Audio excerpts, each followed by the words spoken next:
You take the seed as a good steward, you plant it in the ground. In order to plant a seed in the ground, there is something very important, something very scientific, something very deep that has to happen. I don't want to lose you on this. In order to plant a seed, you have to let it go.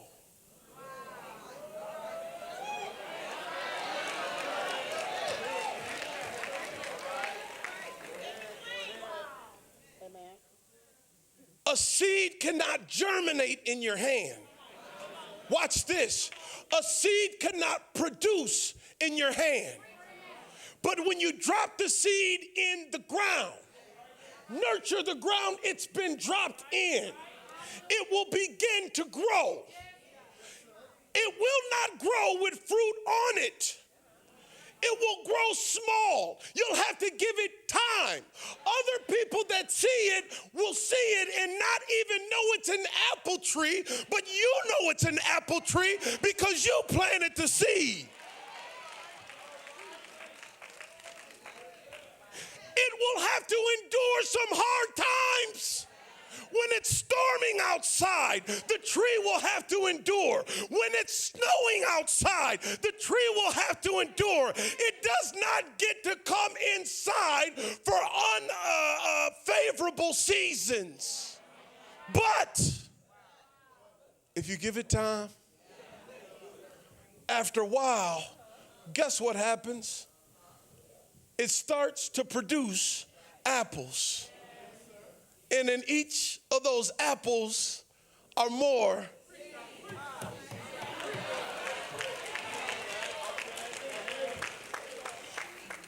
Now, Jerome, you got seed to plant and seed to give away. Y'all ain't hearing me. You're not. That's how giving works. You plant some seed, you'll get some trees. You plant much seed, you'll get much trees that will produce much fruit. And even if some seeds don't produce fruit, you planted enough to cover that.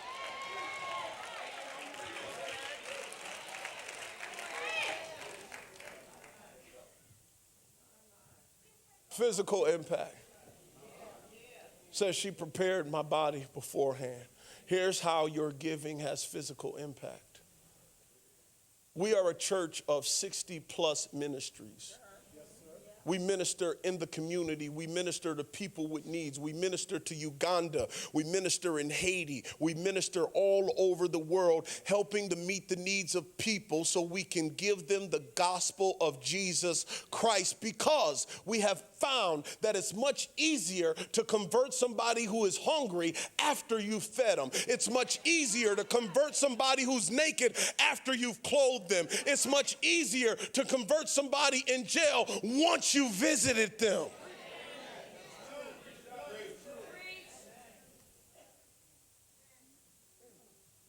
And it's only made possible by your gifts.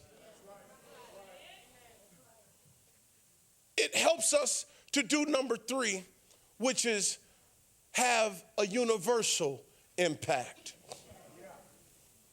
It's my last point. I'm going to my seat. Your giving can have a universal impact. Here it is, verse 9. Truly I tell you, wherever the gospel is preached throughout the world, what she has done will also be told. You know why?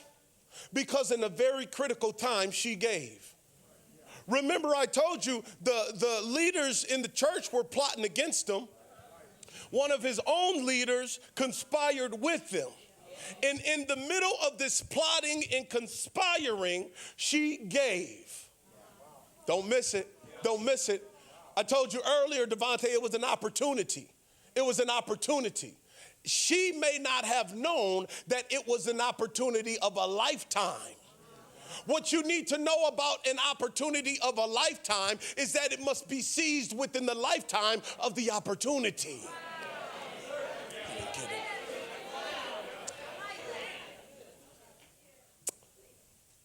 Lee May, What you've got to understand about the opportunity of a lifetime is that it must be seized within the lifetime of the opportunity. When God presents us with these opportunities, the psalmist said, he prepares a table before me in the presence of my enemies. The table's for us. The opportunity's for us. But the enemy is privy to what's going on. So during this time, when we're presented with an opportunity of giving, you can be sure that the devil is plotting and conspiring to try to convince you to not do what God has assigned your hands to do. Here's why giving's so hard. Because the devil doesn't want you to do it. The devil doesn't want you to be blessed. The devil is trying to convince God that you're ungrateful. The devil is trying to convince God that you're unworthy of the plans that God has made for you. The devil is trying to persuade God to throw those plans for you away because you can't even say thank you. He's plotting. God is saying, no, I know what I put in them. I built them for this. I made them for this moment. I know it's going to be tough for them to give what I'm asking them to give. I know it's going to be tough for them to sacrifice the way that I'm putting it in their heart to sacrifice because they've never sacrificed like this before. But I'm only asking them to do this because I plan to bless them like I've never blessed them before. The woman didn't enter the house with the foreknowledge that on March 11, 2017, we would be at Berean Christian Church at 2201 Young Road, Stone Mountain, Georgia, 3000388. Preaching about her. She simply gave it because that's what God had impressed upon her heart. And what you got to understand is once you drop that seed in the ground, you have no idea how wide-reaching those seeds will be once that tree has grown and produced fruit. I'm closing my Bible because I've lied to you once already and said I was wrapping up. 2 years ago in Uganda, I gave of my time, even gave of some of my money, but it was mainly your money that made the trip possible. A group of us went over to Kampala, Uganda. Devontae can tell you about it. We went to the abandoned children's orphanage. Devontae, wave your hand. Matter of fact, Devontae, stand up. Yes, indeed. Devontae's a dentist. He went with us. He's a kingdom man. Young sisters, he's single. I'm just saying. You said finish my story, okay. And so we're in Kampala. We're at the abandoned children's orphanage. What you need to understand about the abandoned children's orphanage is that this isn't a place where people go to give up their kids. These are kids who were found on the street. These were kids who were found in trash cans. And one of the reasons why this is such a problem in Uganda is because rape is so high. Young girls, young women get raped. And beyond the horrific memory of the act, many of them later find out that they're pregnant with their rapist child. And it's unimaginable just about to think of a woman having to raise children that were conceived in such a terrible way. And so many of those children get abandoned So here we are at the Abandoned Children Orphanage, and we're loving on the children. And a man by the name of Pastor Solomon pastors one of the churches we support. His wife was there. 2 of his children were there. I didn't know his children were there because they didn't ride with us. I thought that they were just, a part of the other group of kids. At any rate, while they were there, they start loving on these twins.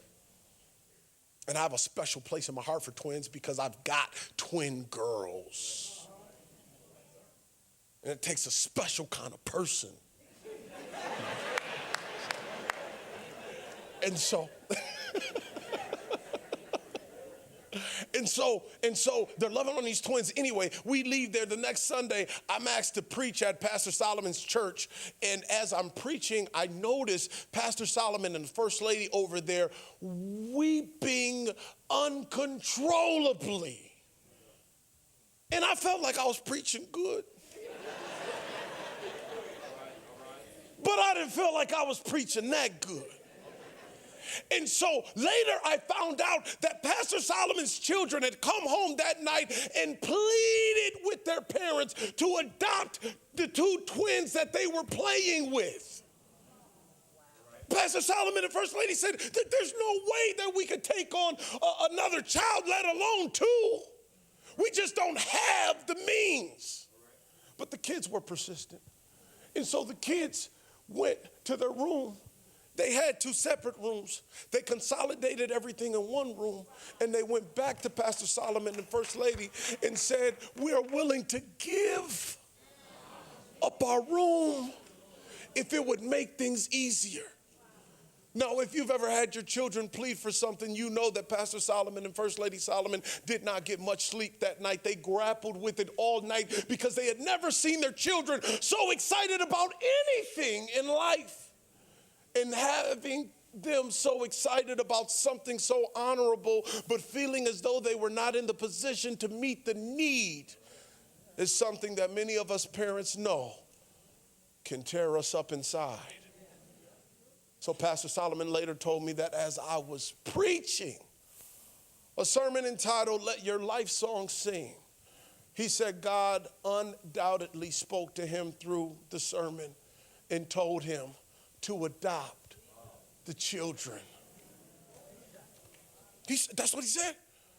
He told me this later on, and I could tell that even as he told me that he was still struggling with some doubts on whether he had read too much into that message, whether it was really God. He really didn't know how in the world he was going to work it out. That was a couple of years ago. I was excited to receive the news from Selena and Ebony and John Jutan and Dr. Kim Dawson as they recently came back from Uganda. They had pictures of the twins saying that they had grown and were doing well. They were at the Solomon's house, and the only thing that I did was offer my gift. I didn't know that God was going to move like that. I didn't know that God had pricked the hearts of 2 kids to talk to a pastor about 2 babies who could not even articulate their need or understand that they had a need. So when I say that God will protect you and that God will defend you and that the impact of your gift can be spiritual, physical, and universal, you never know how far God is willing to take it if you would just give it.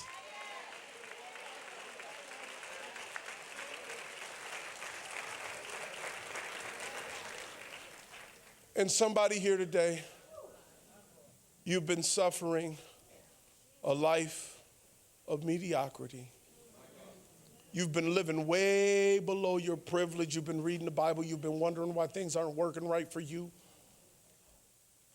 And the issue may be because you have not stepped out and given according to how God has blessed you.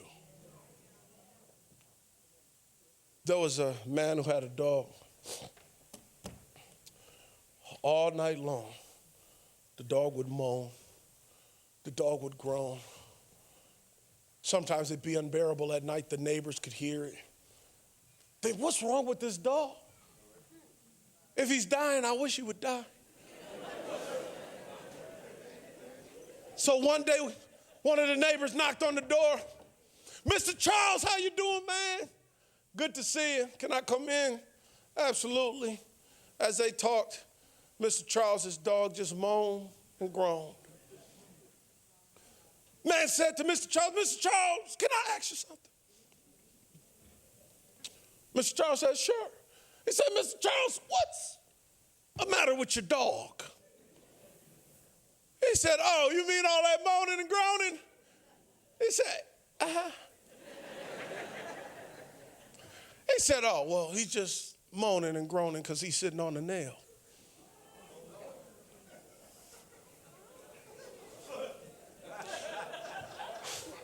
Mr. Charles, if he's sitting on a nail, why don't he get up? Mr. Charles said, well, I guess it don't hurt bad enough.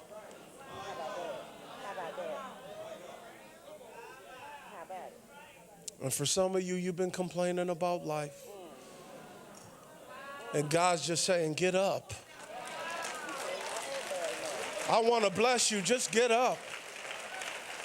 I want to help you. I got great plans for you. Just get up.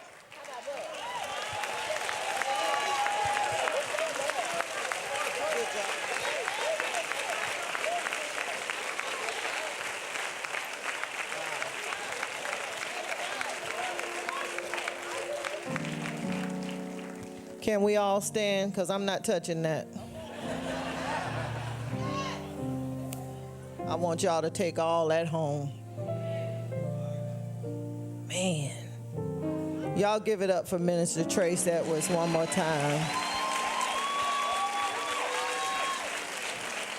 I don't even think anybody will be able to stand before God in heaven now and say, I didn't understand about tithing. Because he made it just that plain today. I like what he said about the seed. If you don't understand what he said about the seed, because once those seeds produce the trees and the apples start falling, y'all know we got to give some of them away. But look how many apples fall off a tree from one seed. Good job. Good job. You blessed me.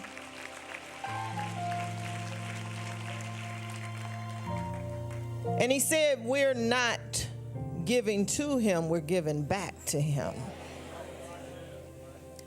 He gave us life, God did. That's right, sister, abundantly. But now he requires us to give our life back to him. And we can't give our money back to him willingly until we give our life back to him willingly. So just take your neighbor's hand right now and repeat after me. God, if my neighbor needs to accept Christ, if my neighbor needs to accept this church, if my neighbor needs to make changes in their life, when I let go of their hand, let them walk down front so that you can give them a better chance. In Jesus' name, amen. Amen.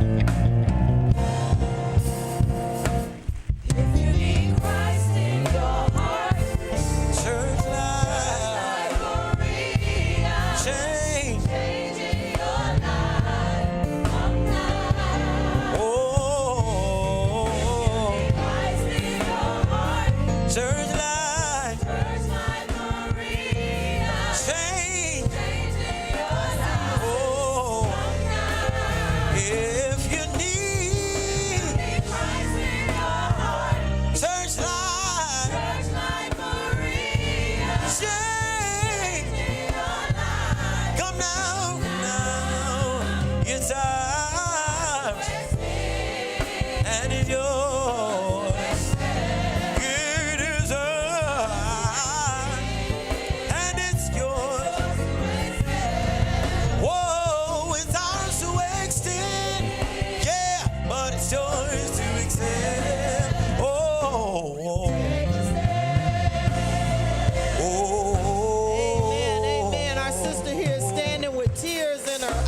y'all. We all had to take that walk. Y'all celebrate them, celebrate them. You can go in the back with our sister. She's going to give some things to you and get some things from you. These people behind you are going to make crazy noise about the decision that you made